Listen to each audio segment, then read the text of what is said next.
ဒီနေ့1363ခုကဆုံလခွေနေ့နံနက်ပိုင်းမှာဟောကြားမြတ်သုတ္တန်ဒေသနာတော်ကပထမဗလသုတ္တဗလဆိုတာသုတ္တကပြရတာရှိမျိုးကိုပြတဲ့သုတ္တန်ဒေသနာတော်ပထမဗလသုတ္တပထမကရှိဥစွာ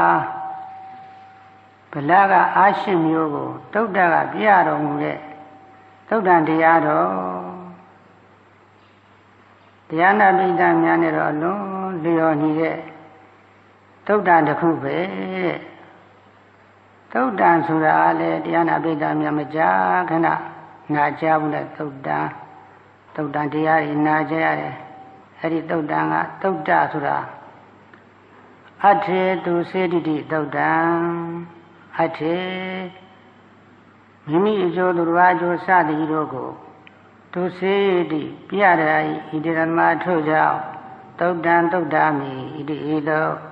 အထာရသရိယောထရဆရာသည်တံဝန္တိတိကောင်းစွာမသွေဖွင့်ပြတော်မူခဲ့ပါပေတည်း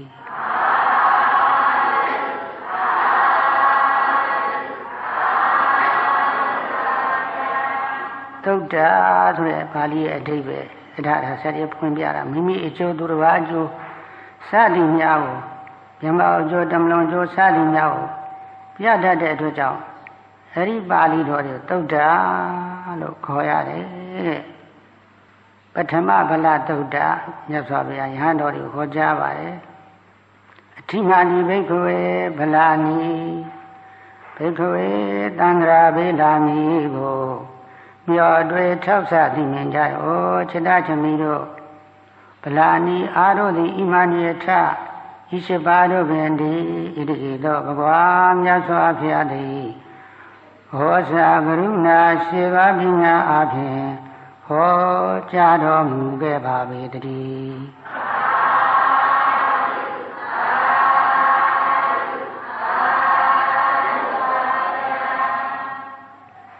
ဘုဒ္ဓအနာပိတံမြတ်နဲ့ကထိုပုဂ္ဂိုလ်တွေတန်တမှာရှိမျိုးရှိပါတယ်ကဓမာနိတ္ထဘယ်7ပါးတော်နိဟုက7ပါးအဖြစ်တရုတ်ထင်းရှားရှားထုတ်ပြလို့တဲ့အတွက်ကြောင့်မြတ်စွာဘုရားအမေထုတ်တော်မူပါတယ်ဒါရကသူငယ်တို့သည်ရုံနာဗလာငိုခြင်းဟုသောရှိကုန်သည်ဘွန်းတိဖြစ်ကုန်၏သူငယ်ဒီမှာငိုခြင်းဟာသူတို့ရဲ့အားပဲကလေးသူငယ်ဒီမှာငိုခြင်းဟာကလေးသူငယ်ရဲ့အားပဲတဲ့မာတုကာမတို့သည်မြို့သမီးတို့သည်ကောဓဗလာအမျက်ထွက်ခြင်းသောရှိကုန်သည်ဟွန်တိဖြစ်ကုန်၏မြို့သမီးများမှာတော့စိတ်ဆိုးတတ်တာတစ်ခုပဲသောရာခိုးသူတို့သည်အာဟုဒဗလာလက်နဲ့ဟူသောရှိကုန်သည်ဟွန်တိဖြစ်ကုန်၏ခိုးသူတို့များတို့ရဲ့လက်နဲ့ပဲတဲ့လက်နဲ့မရှိရင်ထိုပုဂ္ဂိုလ်ကြီးကကြောက်နေကြတာလက်နဲ့ရှိသွားရင်သူမကြောက်တော့ရာဇန်တော်မင်းတို့သည်ဣတရိယဗလာအစိုးရခြင်းဟူသောရှိကုန်သည်ဟွန်တိဖြစ်ကုန်၏မင်းအစိုးရမင်းဒီမှာတော့အစိုးရခြင်းအာဏာသူတို့ရဲ့အားပဲတဲ့ဘာလာလူမိုက်တို့သည်ဥဇ္ဇတိဗလာကဲ့ရဲ့ချင်းသောရှိကုန်သည်ဟွန်တိဖြစ်ကုန်၏လူမိုက်တရားတော့အရာရာမှာပဲလိုက်ပြီးကဲ့ရဲ့နေတာပဲတဲ့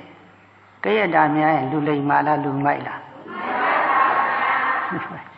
ခိတ္တလူအာယိကဲ့တဲ့ပါဏိတာပညာရှိတို့သည်ဒိဋ္ဌတိဗလာအကျိုးရှိမရှိကိုရှုချင်းမှုသောရှိကုန်သည်ဟွန်တိဖြစ်ကုန်၏ပညာရှိများတော့ဒီကိစ္စအကျိုးရှိအကျိုးမရှိဒီလိုရှုကြည့်တတ်တာကိုရှုကြည့်တတ်တဲ့ ပညာရှိပုဂ္ဂိုလ်ရဲ့အားပဲတဲ့မှတ်သားစရာကောင်းတာမကောင်းပါဘူးလားဘုဒ္ဓတာအကြမ်းမရှိကုန်သောသူတို့သည်ပဋိသင်္ခါနဗလာဆင်ញင်ခြင်းဟူသောအာရှိကုန်လေဟွန်တိဖြစ်ကုန်၏ဘုဒ္ဓတာရှိတဲ့ဉာဏ်ကဘုဒ္ဓတာရှိတဲ့ပဋိက္ခသုံးဘုဒ္ဓတာရှိတဲ့ပုဂ္ဂိုလ်တွေအရာအရာမှာအကြောင်းကျိုးတွေဆင်ញင်တတ်တာသူ့ရဲ့အားပဲတဲ့သမဏဗြဟ္မဏယဟပုံနာတို့သည်သမဏဗြဟ္မဏတို့သည်ခန္တီဗလာတိခံခြင်းသောအာရှိကုန်သည်ဟွန်တိဖြစ်ကုန်၏ဘိက္ခဝေတန္တရာပိလာမည်ကိုမျောတွေထောက်ဆသိမြင်ကြတဲ့ဟောจิตသားချင်းသမီးတို့ဗလာနီအားတို့သည်ဣမာနီအထဤရှိပါတို့ပင်သည်ဣတိဟိတို့ဘဂဝါမြတ်စွာဘုရားသည်ဟောစာကရုဏာရှိသောပညာအားဖြင့်ဟောကြားတော်မူခဲ့ပါ၏တည်း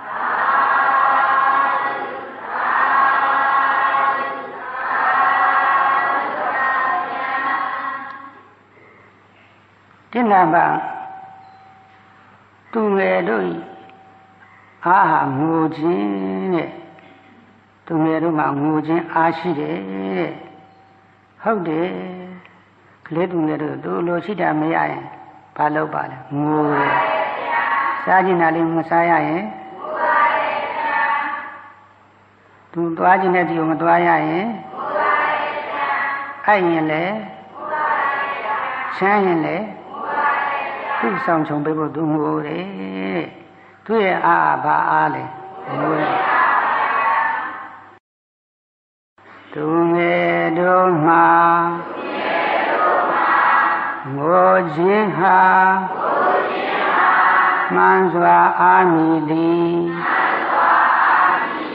သူငယ်တို့မှာငိုခြင်းဟာမှန်စွာအားမည်သည်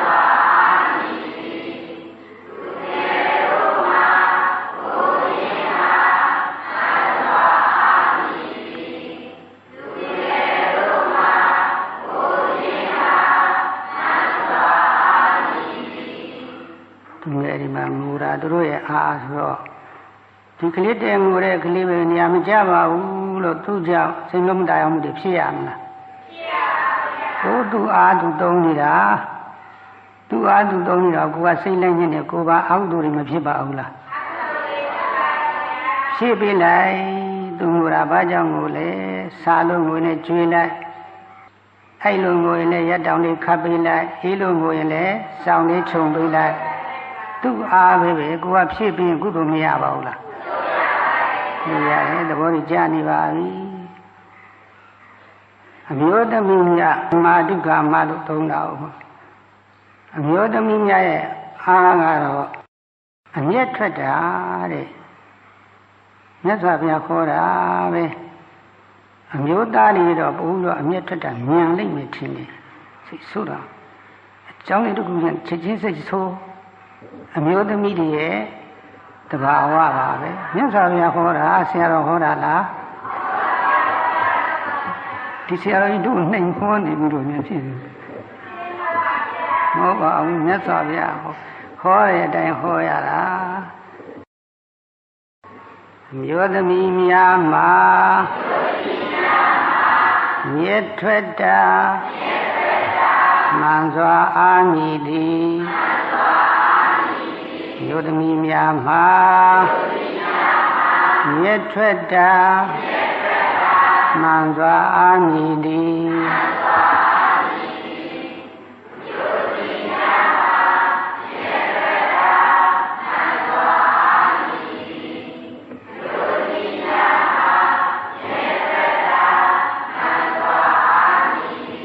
အမျက်ထွက်တတ်တယ်လို့ဒီတော့အမျက်ဆိုတာ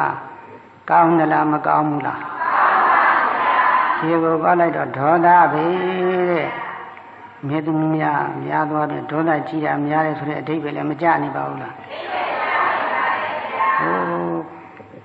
ဟိုသဘောကိုသိတော့ပြန်ပြီးဆင်ញင်တရားနဲ့ဖြေဖို့မကောင်းပါဘူးလား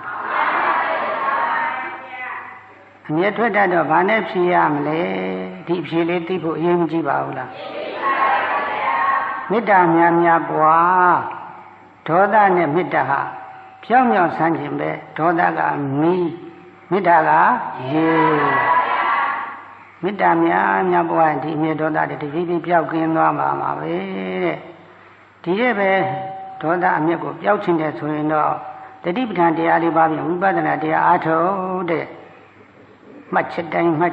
ဒီဒေါသအမြဲထွက်တာဖြစ်ခွင့်ရပါရဲ့လားတတိယကပေသွားတယ်တတိယကပေသွားတော့နောက်ဝိခမနာအဆင့်လို့ရောက်သွားတယ်မှတ်အားရကောင်းသွားလို့သင်္ခါရုပ္ပခဏညာရောက်သွားလို့ရှိရင်အမြဲကိုမထွက်တော့ဘူးအမြဲထွက်တတ်လို့ရှိရင်ကြောက်တတ်တယ်လို့ရှိလို့လည်းအမြဲထွက်တတ်တယ်လို့သူတို့ကဆက်နေတယ်တိတ်အမြဲထွက်တတ်ဒေါသကြီးတဲ့ပုဂ္ဂိုလ်ကကြောက်เสียရှိရင်လည်းပိုမကြောက်ပါဘူးလားကြောက်တယ်သင်္ခါရုပ္ပကညာရောက်တော့အဲ့ဒီကြောက်တာတွေနဲ့ကြောက်နေတဲ့ချင်းကင်းရှင်းပေသည်ချမ်းသာဆင်းရဲရှုမြဲတူညီကြောင်းကြမပြုတ်မှရှုလွယ်သည်သင်္ခါရုညီမှုကုန်တော်မူသင်္ခါရုပ္ပကညာရောက်တော့အမြဲထွက်တာတွေမရှိတော့ပါဘူးကြောက်တာလည်းမရှိတော့အမြဲထွက်တာမရှိလို့ကြောက်တာလည်းမရှိတာပါပဲတဲ့နေရာမကျပါဘူးလားဘယ်တရားပေါ်များအထုတ်လို့တရားနာပိဋကများရဲ့အာကိုရအစစ်ပဲအမြဲထွန်းတတ်တယ်လို့ကိုယ်စိတ်ကိုသိနေတော့ဝိပဿနာတရားပဲမအထုတ်ပဲသင်္ခါရုပ္ပခဏရောက်သွားတဲ့တပြိုင်တည်းအမြဲထွန်းတတ်တာလည်းရော့နေတော့မေတ္တာဖြင့်နေခြင်းနဲ့စိတ်တွေပုံများလာပါလိမ့်မယ်မျိုးသမီးများမှာမြဲထွက်တာမှန်စွာအာမိသည်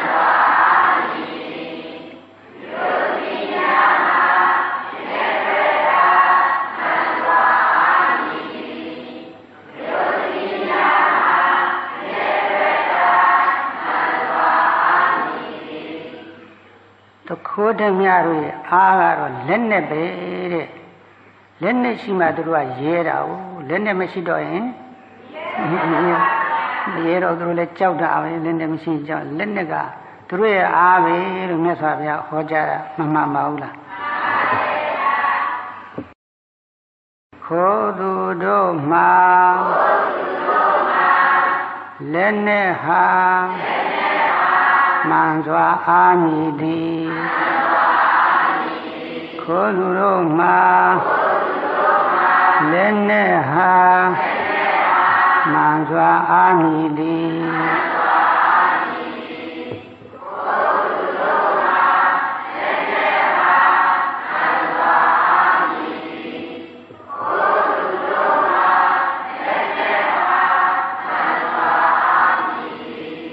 ခုလူများရဲ့အားပဲလက်နဲ့ရှိမှသူခိုးရဲတိုက်ရဲလူရဲတယ်တဲ့မြတ်စွာဘုရားဟောကြားတာမမှန်ပါဘူးလားရာဇာနောမင်းတို့သည်ဣတရိယဗလာအစိုးရခြင်းသောအာရှိကုန်၏မင်းဆိုရာဇာတွေကတော့အစိုးရခြင်းအာဏာဟာမင်းဆိုရာဇာတို့ရဲ့အားပဲ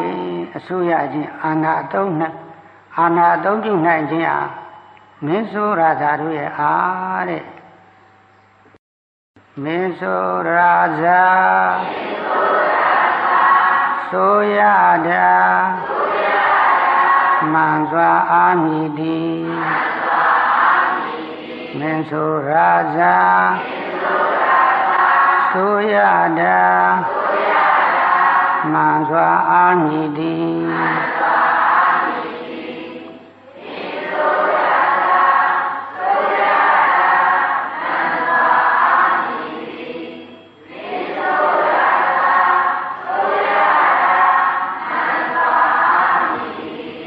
ဆိုတရားပြောနိုင်ဆိုနိုင်အုပ်ချုပ်နိုင်တာသူတို့ရဲ့အားပဲအာဏာရှိမှ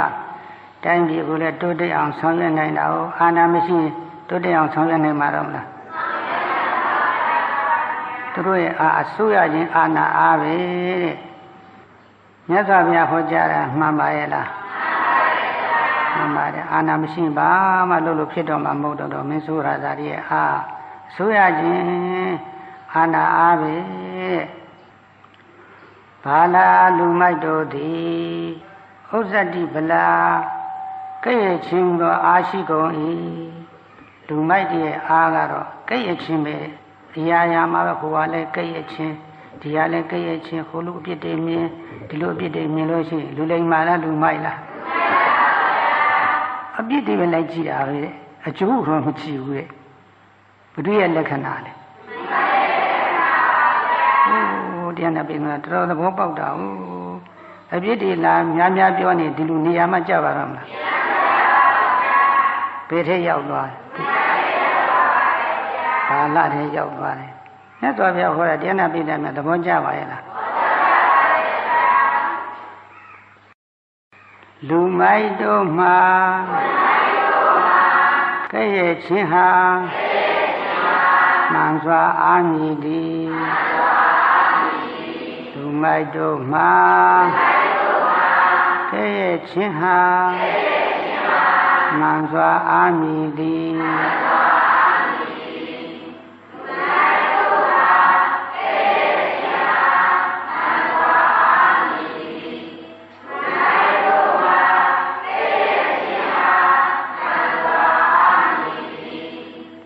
ဒီအားရကဲ့ခြင်းပဲသူကဲ့ရရင်သူကကျင့်တတ်နေတာသူ့ရဲ့အားပဲကောင်းသလားမကောင်းဘူးလားသူကအပြစ်တွေရှုပါများတဲ့ပုဂ္ဂိုလ်ဟာပရဝဇ္ဇာနုပဒနိစ္စဥစ္စာနာတင်ရောသူကအပြစ်တွေပဲလိုက်ရှုနေတဲ့ပုဂ္ဂိုလ်နိစ္စဥစ္စာအာသောတရားတွေမှာကင်းရာနိဗ္ဗာန်နဲ့သူကဝေးနေတယ်တဲ့အာရသောအာတွယ်ခရအာတော်ခရတွေကုံရနိဗ္ဗာန်နဲ့ဝေး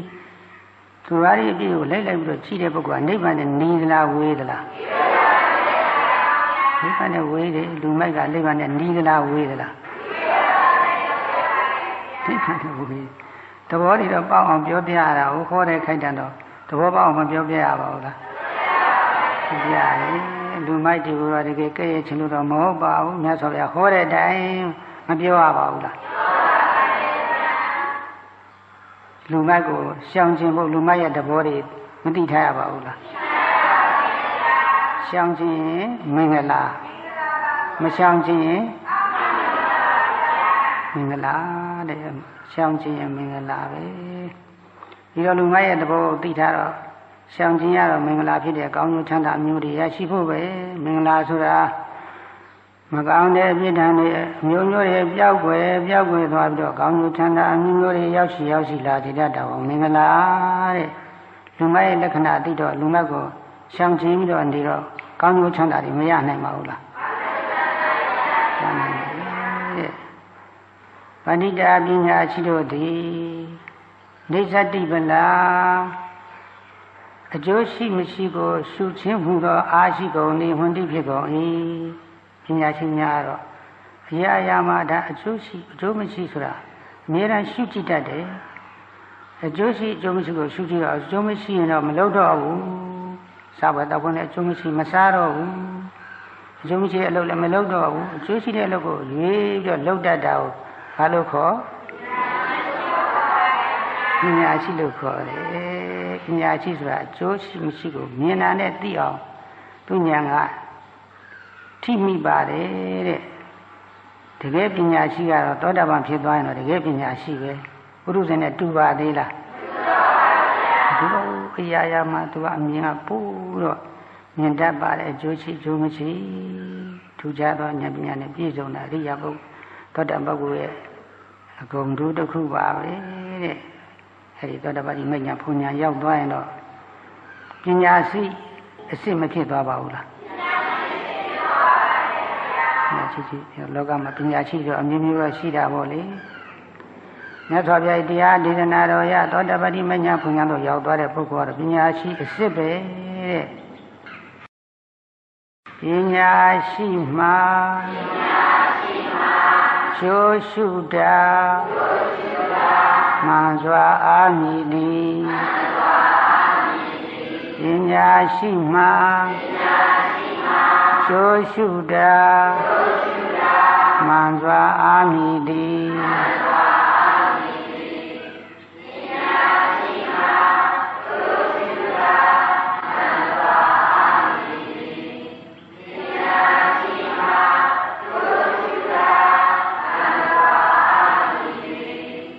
ချင်းများဘယ်အကြောင်းကြောင့်ဘယ်ကိစ္စနဲ့ပဲတွေ့ရကျိုးရှိမရှိကိုရှုတာဆင်ခြင်တယ်ရှုတယ်တဲ့ပညာရှိရဲ့လက္ခဏာပါပဲကျိုးမရှိကိုရှုမြင်တတ်တာကိုဘာလို့ခေါ်ပညာရှိလို့ခေါ်ပါတယ်တဲ့ဘုဒ္ဓတာအကြမြင်များသောပုဂ္ဂိုလ်တို့သည်ပဋိသင်္ခါနဗလာဆင်ခြင်ခြင်းဟူသောအာရှိကုန်သည်ဟွန်းတိဖြစ်ကုန်၏ဣတိဤသို့ဘဂဝါမြတ်စွာဘုရားသည်ဩဇာကရုဏာရှိသောပညာအားဖြင့်ဟောကြားတော်မူခဲ့ပါပေတည်း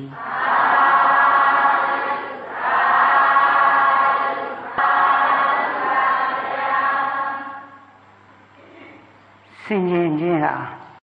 ကြောင်းကျိုးတွေဆင်ခြင်တတ်တာဝိသုဒ္ဓရှိတဲ့ကြားမြင်များတဲ့ပုဂ္ဂိုလ်တွေအားပဲတဲ့ကြားမြင်ရှိတဲ့ပုဂ္ဂိုလ်တွေအားဆင်ခြင်ခြင်းအားတဲ့ကြားမြင်ရှိတဲ့ပုဂ္ဂိုလ်တွေအားအဆင်ခြင်ခြင်းအားအရာမှာဆင်ခြင်တတ်တယ်အကြောင်းကျိုးတွေထောက်စားပြီးဆင်ခြင်တတ်တယ်ကျန်ကဘုဒ္ဓပရိယတ္တိပရိပတ်တိဘုဒ္ဓရှိတဲ့ပုဂ္ဂိုလ်တွေအကြောင်းနဲ့အကျိုးဆက်ကြပြီးဆင်ခြင်စဉ်းစားတတ်တာအဲဒီဘုဒ္ဓရှိတဲ့ပုဂ္ဂိုလ်တွေရဲ့အားတစ်ခုပါပဲရှားမြင်ရှိသူတို့မှာသင်္ကြန်တာမှန်စွာအားမည်သည်ရှားမြင်ရှိသူတို့မှာသင်္ကြန်တာမှန်စွာအားမည်သည်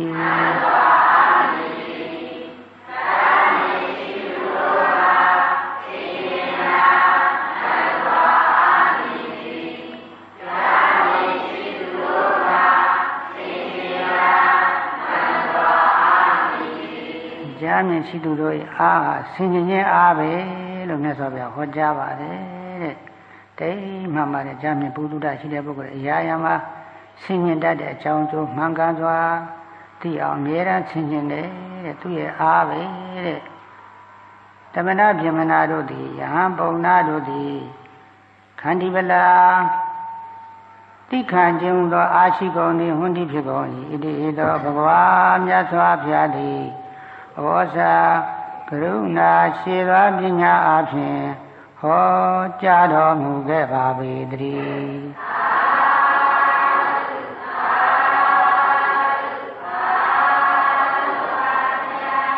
တမနာပြမနာတို့ရဲ့အားတော့တိခံခြင်းအားပဲတိခံခြင်းအားတမနာပြမနာတို့ရဲ့အားတမနာပြမနာသိခန္ဓာမှန်စွာအားမည်သည်သမဏဗြဟ္မနာသိခန္ဓာမှန်စွာအားမည်သည်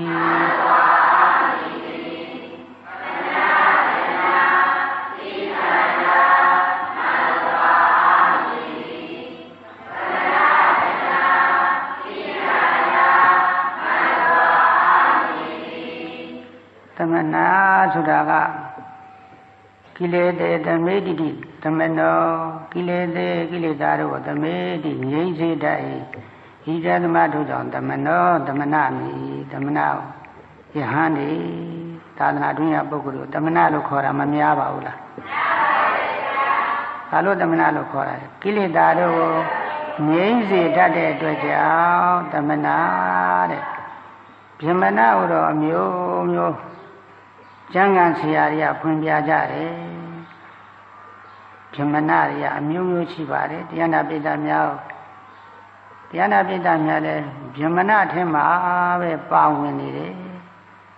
အချို့တို့အထာရဆရာဝိဒုဝဆနဆရာတို့တဲ့အယူအဆတရားနာပိဋကများဗြဟ္မဏထဲမှာပါနေတယ်အာဟုဒလဓမ္မေဝါဟိန္တိတိဗြဟ္မဏဗြဟ္မဏောအာဟုဒလဓမ္မေ အာဟုသောတရားတို့ကိုဝါဟင်းတိနှင်ထုတ်တတ်ကုန်၏ဣဒသမတို့ကြောင့်ဗျမနောဗျမနာအမိ၏အာဟုသောတရားတွေနှင်ထုတ်ပယ်ထုတ်တဲ့ပုဂ္ဂိုလ်တွေကိုဘာလို့ခေါ်လဲဗျမနာအဲ့ဒီဝိဇ္ဇဝဆမနာအရာတော့တရားနာပိဋကများဗျမနာအထက်မှာမပါနေပါဘူးလားသမဏဗျမနာတို့ရဲ့အားဘာအားပါတယ်ကိုအားကိုသိရင်တော့အသုံးချရတာပေါ့တရားနာပိဋကများဗျမနာအထက်မှာမပါနေပါဘူးလားအာဟုတို့တွေနှင်ထုတ်နေတယ်ဝိပဿနာတရားအားထုတ်တာဘာလို့တာလဲအာဟုတို့နှင်ထုတ်နေတာပဲတဲ့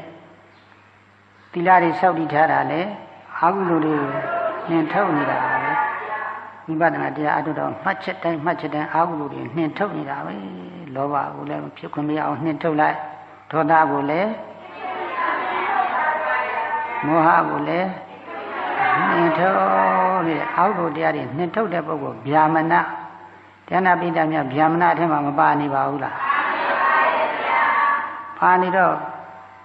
ဘယ်အားတရားနာပိဋကများတန်တော့ရှိနေရမယ်ကိုယ်နာမနဲ့ကိုယ်ကြိုက်အောင်လဲကိုယ်အားအောင်လဲကိုယ်မမွေးရပါဘူးလားသိခံခြင်းအား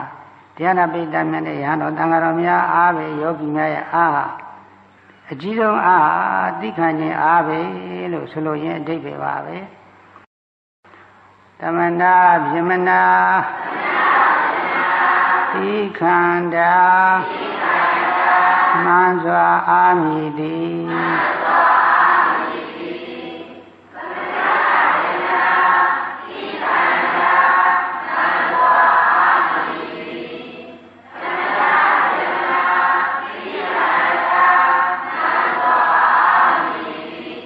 သိခန္ဓာဓမ္မနာဗျမနာတွေအားပဲ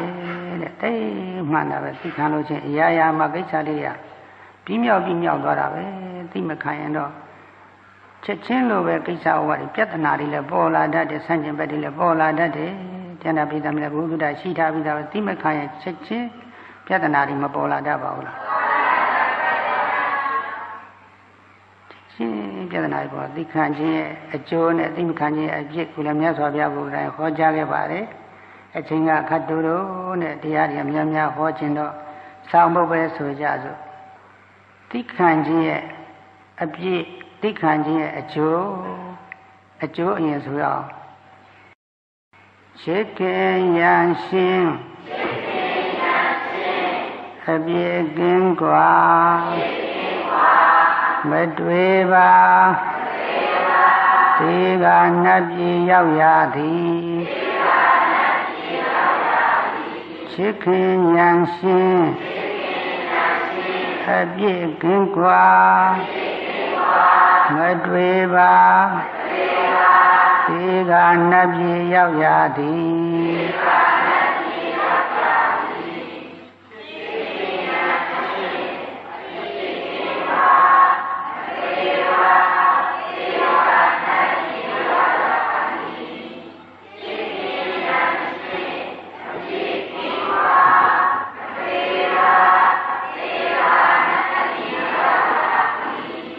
ရာရာမှာသိခံတဲ့ပုဂ္ဂိုလ်ကိုသူတို့ကနေထိုင်ကြတဲ့ပုဂ္ဂိုလ်တွေချစ်ခင်ကြတယ်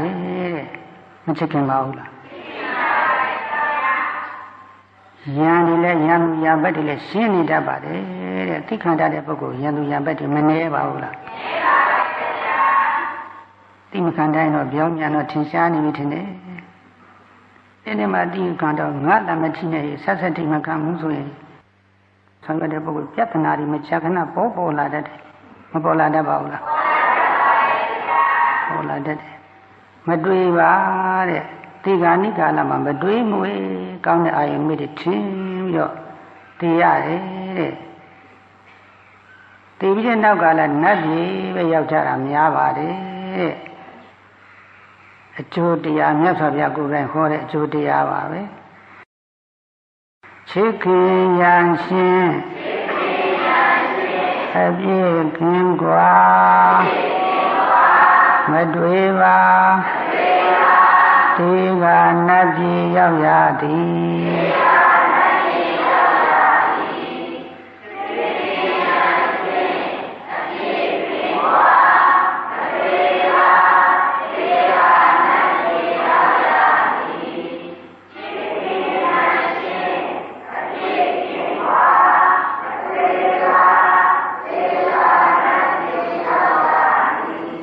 သိခံတတ်တဲ့ပုဂ္ဂိုလ်ရဲ့အကျိုး၅ပါးအကျိုးဘယ်နှပါးဒီပါးချစ်ခင်ခြင်းကအကျိုးအတစ်ပါးရံသူရံပတ်တဲ့ကင်းရှင်းခြင်းကအပြည့်ပြတနာတွေမပေါ်လာခြင်းက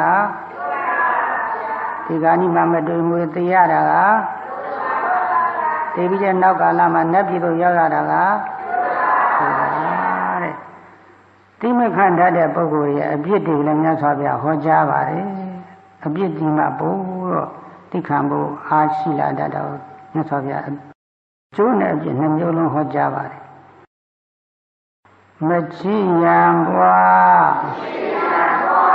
အပြစ်များကတွေဝေပါဒီကမရေရောက်ရသည်မချီရန်ပွားအပြစ်များကတွေဝေပါဒီကမရေရောက်ရသည်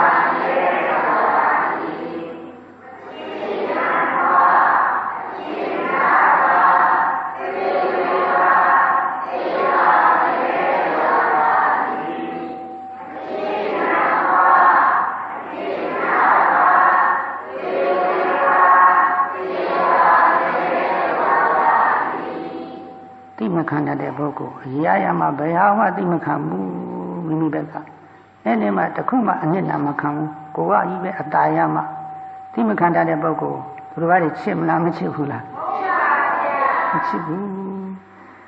သိမခံတတ်တဲ့ပုဂ္ဂိုလ်ရံဘက်တွေလည်းမများနေတတ်ပါဘူးလားသူဆောင်ရတဲ့ကိစ္စဝါနဲ့ပြဿနာတွေမကြာခဏပေါ်လာတတ်တယ်ပြဿနာတွေပေါ်လာရင်တော့သူပုဂ္ဂိုလ်သိခံတတ်သလားသိမခံတတ်ဘူးလားဟိုတိတ်ထားကြမကောင်းပါဘူးလားဒီအရာမှာသိခံတော့သူဆောင်ရွက်တဲ့ကိစ္စတွေတော့ပြဿနာတွေမပေါ်လာဘူးပေါ်လာခဲ့ပါလေတဲ့တွေးဝေပါသိမခံခဲ့တော့ရံပတ်တည်းများသူတို့ကလည်းအမုန်းခံနေရတော့ဒီကနေ့ကာလမှာအဲ့ဒီအာယုန်နမိတ်ဒီနဲ့ထင်းလာရင်တော့ချမ်းသာတာမှသိလို့ရပါတော့မလားတွေ့ဝေနဲ့ပဲသိရမှာပဲတဲ့ဘုဟောကျန်တာပြည့်တဲ့ကျွင်းမဲ့ယုံပါရဲ့လားကျွင်းမဲ့ယုံနေဒီကငရဲရောက်ရသည်ငရဲပြေပဲရောက်သွားလိမ့်မယ်တဲ့သိမခံတတ်တာဒေါသကြီးလို့ဘာကြီးလို့ဒေါသနဲ့သိတော့ဘယ်ရောက်ဟိုကျန်တဲ့ပြည်တော်သဘောကြီးပေါင်းနေတာနေရာကျလိုက်တာမြတ်စွာဘုရားတရားတော်နဲ့သဘောကြီးပေါက်တော့လိုက်နာကြည့်ကြံတော့အကျိုးမများပါဘူးလားကျိုးများပါလေတဲ့သိခန္ဓာလည်းအရာရာမှာသိခံရတယ်တရားအထုတ်တဲ့ခါမှာပို့တော့သိမခံရပါဘူးလားဟိုသိခံရတယ်မြတ်စွာဘုရားကိုယ်တိုင်ဟောကြားခဲ့ပါတယ်ခမောဟောတိတိတတ္တဩနတ္တဇိဝေဆာယပိပါဒာယစသဖြင့်ဟောကြားပါတယ်တိတတ္တအေဘောခမောတိခံရသည်ဟောတိဖြစ်ဩနတ္တအပူခမောတိခံရသည်ဟောတိဖြစ်ဇိဝေဆာယဆာလောင်ခြင်းကိုခမောတိခံရသည်ဟောတိဖြစ်ပိပါဒာယရေငါချင်းကိုခမောတိခံရသည်ဟောတိဖြစ်တရားအထုနေတဲ့ခိုင်တာသိမခံရပါဘူးလားတိတ်ကြီးလို့တရားမထိုင်တော့ဘူးနေရာမကြပါတော့ဘူး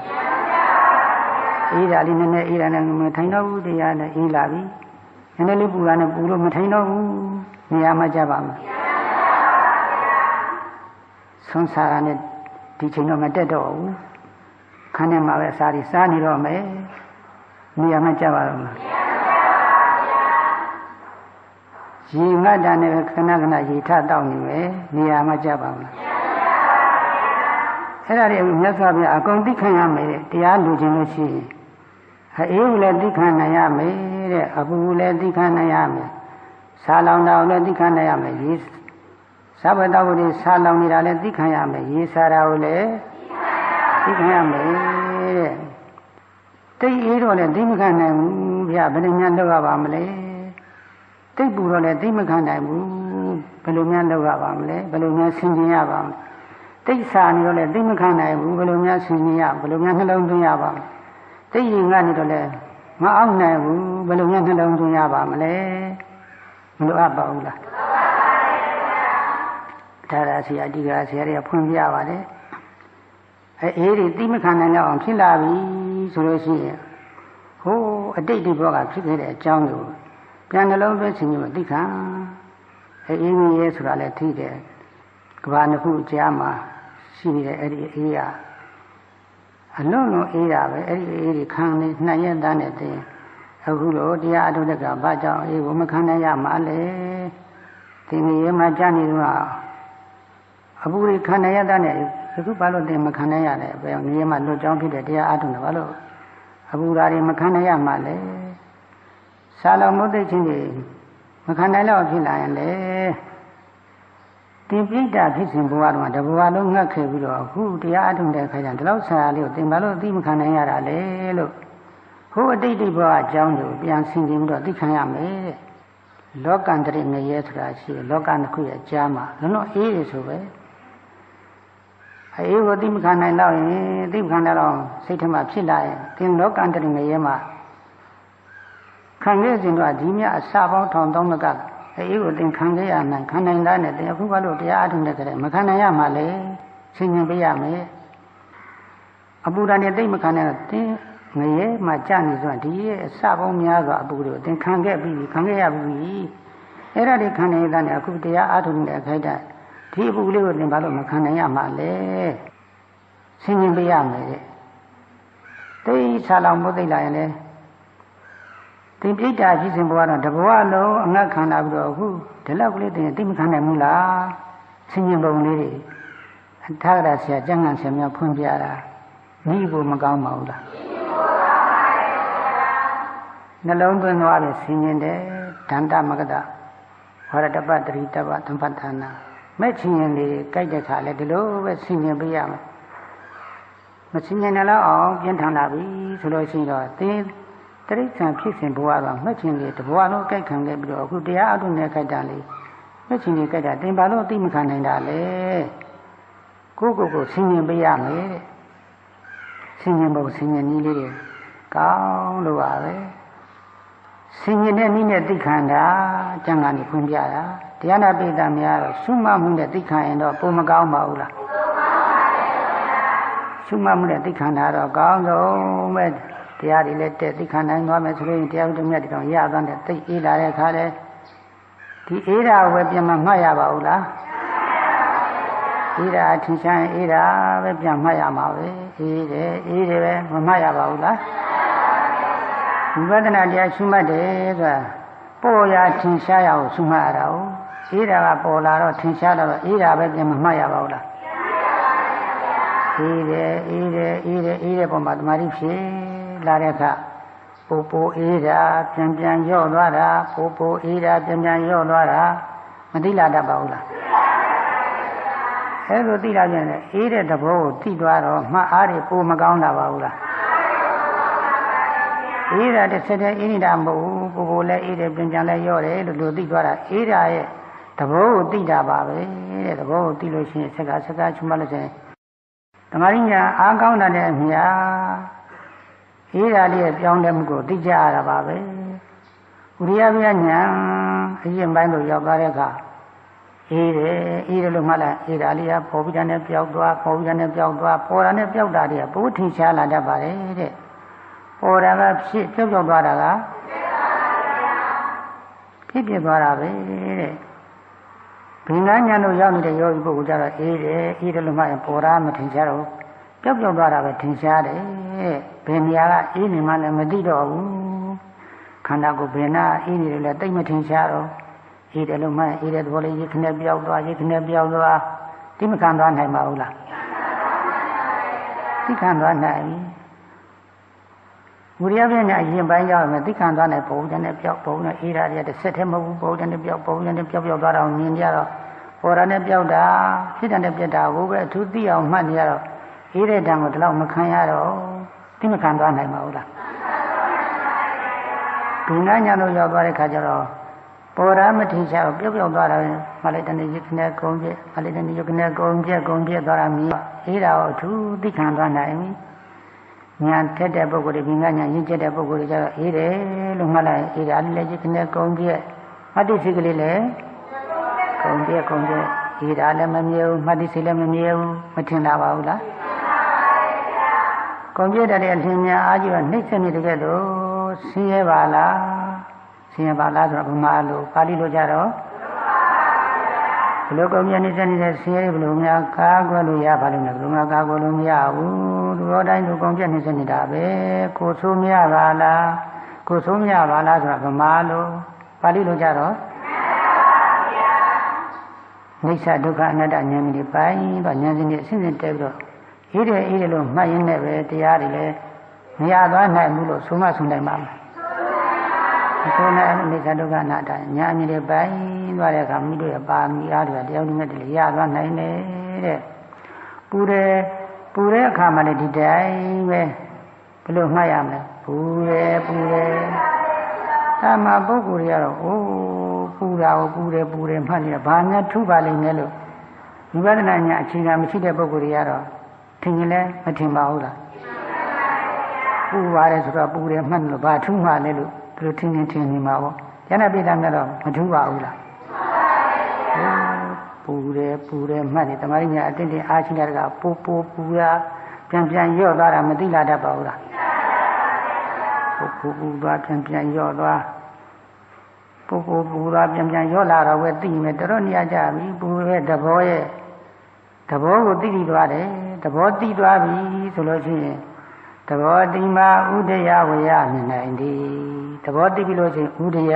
ကဖြစ်ဝေယကဖြစ်ပြကိုမြင်တော့မယ်ဖြစ်ပြမြင်သွားတာနဲ့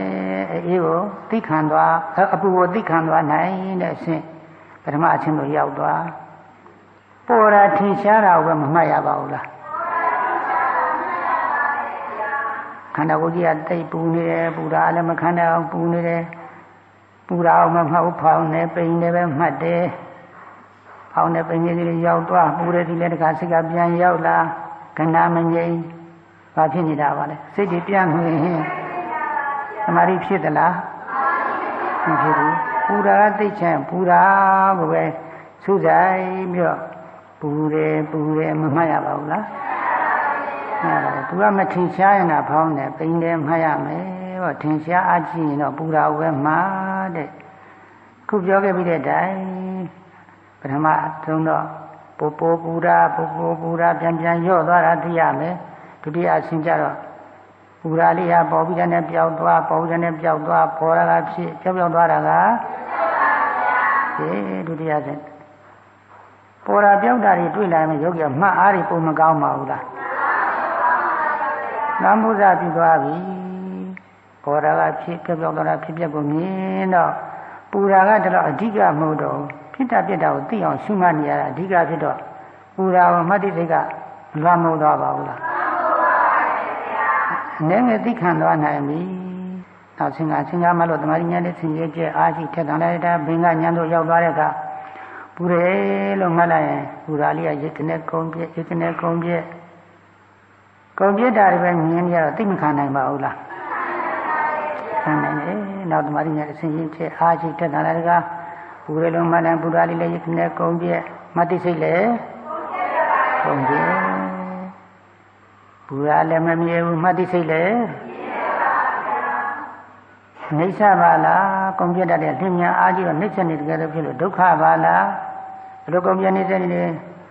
နှိစ္စနေတာတွေဘယ်လိုများကာကွယ်လို့ရပါလိမ့်မလဲဘယ်လိုမှကာကွယ်လို့မရဘူးသူတော်တိုင်းသူကုံပြတ်နေနေတာပဲကိုယ်သုံးရတဲ့အနတ္တပဲလို့သိခံတော့မှတ်ရင်းနဲ့အနိစ္စဒုက္ခအနတ္တညာအမြင်နေလည်းမထင်လာနိုင်ပါဘူးလားမနိုင်ဘူးဆာလောင်တာကိုလည်းဒီလိုပဲရှုမှတ်ရမှာပဲဝမ်းဘက်ကတိတ်ဆာနေပြီတိတ်ဆာနေလို့ထင်ရှားနေစားတာကိုပဲမမှတ်ရပါဘူးလားတာမန်ပုဂ္ဂိုလ်တွေကတော့အိုးစားတယ်လို့မှတ်နေတော့ဘာမှထူပါလိမ့်မယ်လို့မထင်သွားတတ်ပါဘူးလားတရားပိဋကများတော့မထူပါဘူးလားစားလို့မှတမာရိညာနေဖြစ်လာလို့ပိုစားတာပြန်ရော့သွားတာထင်ရှားနေတယ် ပို့ပို့ဆရာပြန်ပြန်ရောသွားတော့သိရင်မှအားရတော်ကောင်းပြီမှတ်နေတော့မယ်ဆွမ်းစားကျွန်တော်မကောက်မချင်းတော့မှတ်နေမယ်စာကျင်တော့စာနေရာမကြပါဘူးလားနေရာကြလိုက်တာဘယ်နေရာမဆိုကုသိုလ်တွေမရနေပါဘူးလားစာရာကိုသိခံတော့ကုသိုလ်တွေရစာရဲမှပို့ပို့ဆရာပြန်ပြန်ရောတာကိုသိလားပထမအချင်းဆက်ကစကမှာတမာရိညာဆင်ရင်ကျအားရှိထက်တန်လည်းဆရာလေးကပေါ်ပြီးတယ်ပြောက်ပေါ်ပြီးတယ်ပြောက်ပေါ်တာကဖြစ်ပြောက်ပြောက်သွားတာဖြစ်ပျက်ကိုသိရတော့ဆရာကသိအဓိကမဟုတ်တော့ဘူးဖြစ်ပျက်ကိုပဲသိအောင်ရှုမှတ်နေဆရာကအသင့်တဲ့သိမခံသွားနိုင်ပါဘူးလားငါညာတော့ရောက်လာတဲ့အခါဆရာလုံးမနဲ့ဆရာရပေါ်ပြီးတယ်ပေါ်တာကမထင်ရှားတော့ကြောက်ပြောက်သွားတာပဲထင်ရှားစိတ်ကနေကုန်ပြည့်ရကနေကုန်ပြည့်မာရိညာတစ်ချင်းရင်ကျအားရှိထက်တန်လာတဲ့ကစားတယ်လို့မှလည်းစားရည်လည်းရခနဲ့ကုန်ပြအမှတ်သိစိတ်လေတစုံဒီကုန်ပြတော့တာမြင်ရတော့မမြဲပါလားမမြဲပါလားအနိစ္စပါလားစားတော်မှတ်ရင်လည်းအနိစ္စလို့မသိလာတတ်ပါဘူးလားကုန်ပြတတ်တဲ့လင်များအားကျတော့နှိစ္စနေတဲ့တော့ဖြစ်ဆင်းရဲပါလားဒုက္ခပါလားလို့မသိလာနိုင်ပါဘူးလားဒီကုန်ပြနေတဲ့ဆင်းရဲဘယ်လိုမှကားကိုလို့ရပါလိမ့်မယ်ဘယ်လိုမှကားကိုလို့မရဘူးလို့တိုင်းကုန်ပြနေစနေတာပဲကိုဆိုးမရပါလားကိုဆိုးမရပါလားအနတ္တပါလားလို့ဒီလိုလည်းမသိလာနိုင်ပါဘူးလားနိစ္စတဒုက္ခအနတ္တဉာဏ်မျိုးတွေပိုင်းသွားတဲ့အခါစားရလို့ချွတ်မှရင်လည်းတရားမရတော့နိုင်ပါဘူးလားအဲ့ဒါတရားရတော့မင်းကတမာရိညာအခြေခံရှိဖို့သာအဓိကပဲတဲ့တမာရိညာအခြေခံရှိလို့ဘယ်အရာမဆိုသိခံတော့ရှုမှလို့ရှိရင်တရားရသွားနိုင်တယ်ရေစားရလည်းဒီတိုင်းပါပဲ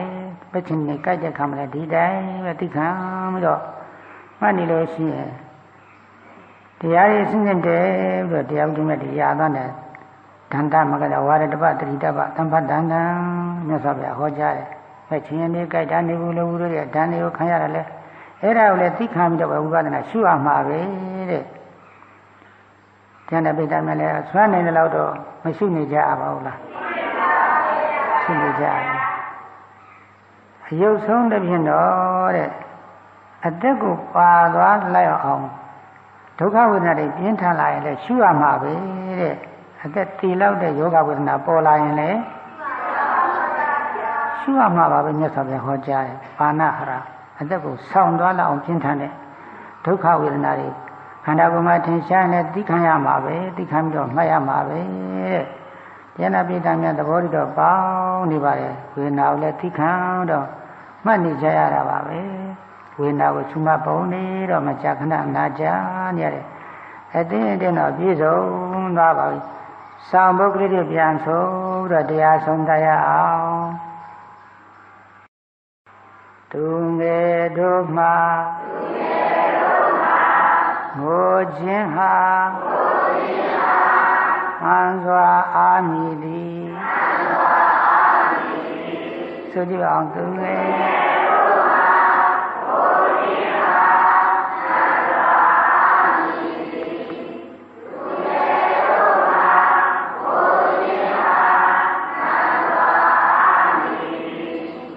သမီးများမှာမြတ်ထွက်တာမှန်စွာအာမည်သည်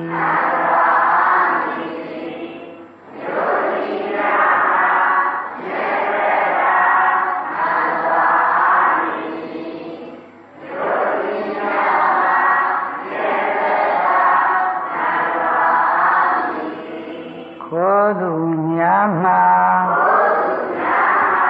လည်းနဲ့ဟာမှန်စွာအာမည်သည်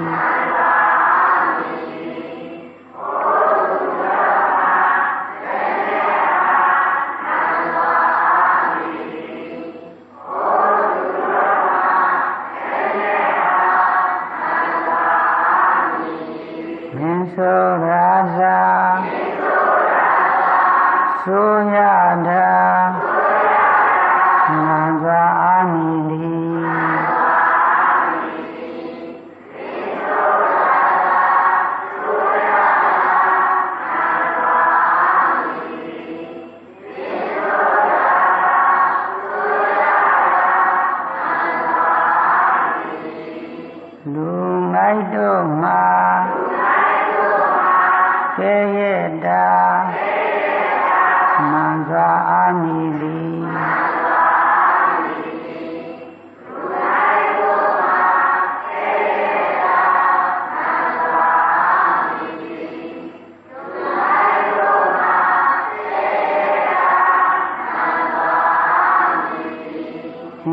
ရှိတော်မှာကျိုးရှုတာမှန်စွာအာမည်သည်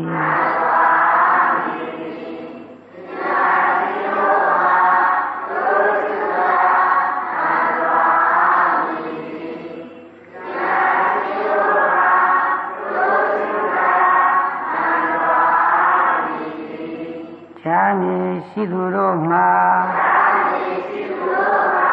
စင်ကြင်တာမှန်စွာအာမည်သည်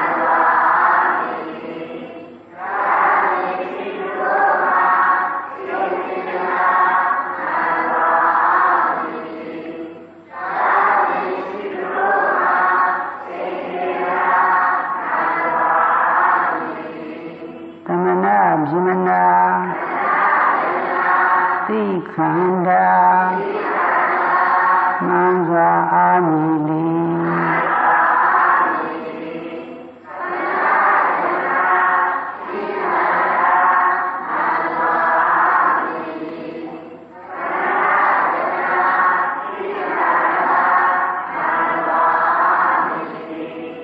ဒီရတဲ့မြေခုခ၌ပထမဗလတုတ်တာဒေသနာတော်လားအာရှင်မျိုးကိုနာကြရသည်ဖြင့်နာကြရသောအတိုင်းနိုင်နာကြည်ကြံဝါများအထုနိုင်ကြပြီမိတော်လိုရှိရတောင်းတာတရားသူတရားများတို့ကိုဒုက္ခကတိအင်းကြီးနာဖြစ်တဲ့နိဗ္ဗာန်ချမ်းသာကိုဝေကူပါခြင်းဖြင့်ဉာဏ်ဉာဏ်သာဆက်ရောက်၍မျက်မှောက်ပြုနိုင်ကြပါစေကုန်သတည်း